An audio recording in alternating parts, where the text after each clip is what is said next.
Hello, this is Ruth Avison from Pep English. Today we're going to talk about a bit of a more serious topic. We're going to talk about the IELTS exam.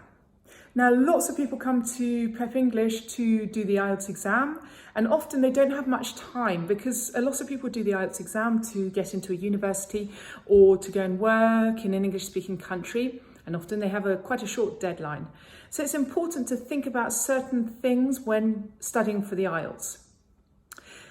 I'm going to talk about the speaking part, and I'll talk about the writing part in another video. Now, the speaking part has three parts. The first part is really about, it's more of an icebreaker. It's about getting to know you, understanding a little bit about you. So, for example, it'll be about what you do. Do you work? Are you a student? What do you like about about your studies? For example, also where you live. So do you live in a house? Do you live in a flat? What sort of jobs do people do in your neighbourhood? Is it the sort of neighbourhood you would like to live in later? Would you have chosen that sort of neighbourhood? That sort of thing. So things about your neighbourhood are pretty typical questions that we encounter at the beginning of the IELTS Part 1. Then in the second part of part one, they're more general questions. So, for example, let's talk about some typical traditional food. Do you have a traditional dish in your country? What sort of food do you think it's important to have a traditional dish? Or a dance, do you have a traditional dance? Why is it important? That sort of thing, to find out a little bit about you. Or did you take dance lessons as a child? Do you think it's important? What did you gain from it? Or even about using a mobile phone. When did you last use your telephone? Was it to send a message?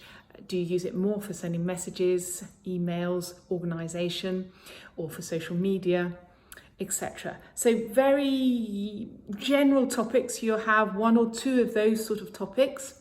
Brief, quick, short answers back and forth. No point preparing big long answers. That's just absolutely useless.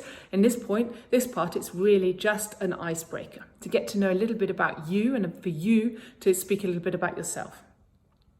Part 2 is perhaps for many the most difficult part because it's what we call a long turn. A long turn means that you have to speak on your own for 1 to 2 minutes. This can feel a little artificial when you're sat in front of an examiner and a recorder, recording what you're saying. But basically, you'll be given a question. The examiner will say the question and give you a booklet in which the question is written. And you have 1 minute to prepare your answer, which is fantastic. I would really use that minute to prepare because if you get stuck, which often is the case when you're speaking on your own for 1 to 2 minutes, and not an easy exercise, write down some points because then it gives you a safety net to fall back onto if you get stuck.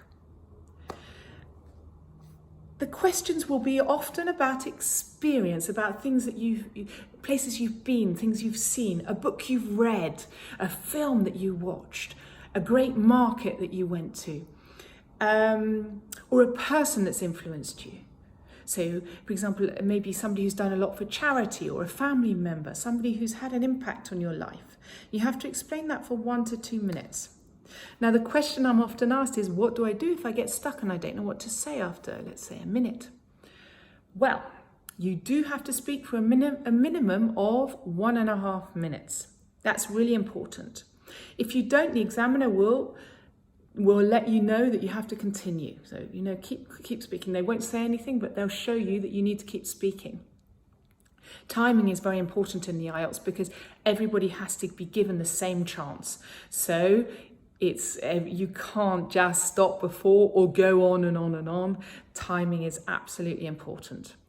So if that happens, you have to think of more ideas, but make sure they relate to the question. Don't just go on a tangent talking about whatever pops into your mind. Make sure it is still focused on the topic question. If, however, you get to 1.5 minutes and you realise that you're sort of drying up and you don't have many ideas, that's fine. Then the examiner will ask you one question or another question to follow up to get you up to the 2 minutes. By part 2, the examiner will already have a pretty good idea on what your level is. So part 3, I would say, is my favourite part. Because in part 3, this is where examiners are really trained to try and get the best out of you. So if they think maybe you're about a 6, could I get them to a 6.5? It's really about trying to up your grade. So part 3 is a little bit more organic. It's probably the most organic. It's less scripted than part 1 and part 2. It always links to part 2. So for example, if you're talking about a family member who's had a particular influence on you, then part 3 will be about families in general, relationships between families or genetics. These are sort of questions that there'll always be a link. However, be very careful in part 3 because it's not about you, it's in general. It's about life in general. This is the general story. This is how it often is in my country or in another country. I always think a good structure to have is local global, you know? In my area, it's like this. However, I know that in Japan or in America or in England or in Italy, a different country that you know well, it's like this and this and this. That way you're developing your ideas. And that really counts in the IELTS. You need to be able to develop your ideas, not just give simple answers. So it's not just about what you say, it's also how you develop your ideas. So there, based on what you say, the examiner will ask you questions to try and see if you can get a bit further. Maybe I could get a bit more out of this candidate because I have a feeling that he or she is a slightly higher level than they're showing me today. So the whole exam is from 12 to 15 minutes overall.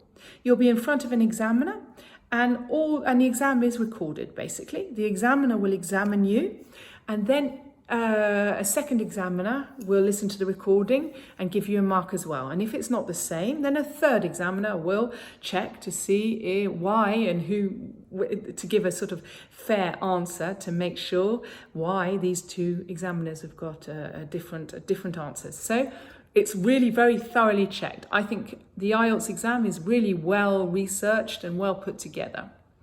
The grade you'll get is pretty accurate, I would say, compared to a lot of other exams. It's really, I would say, a good one, which is why it's often used for getting into universities.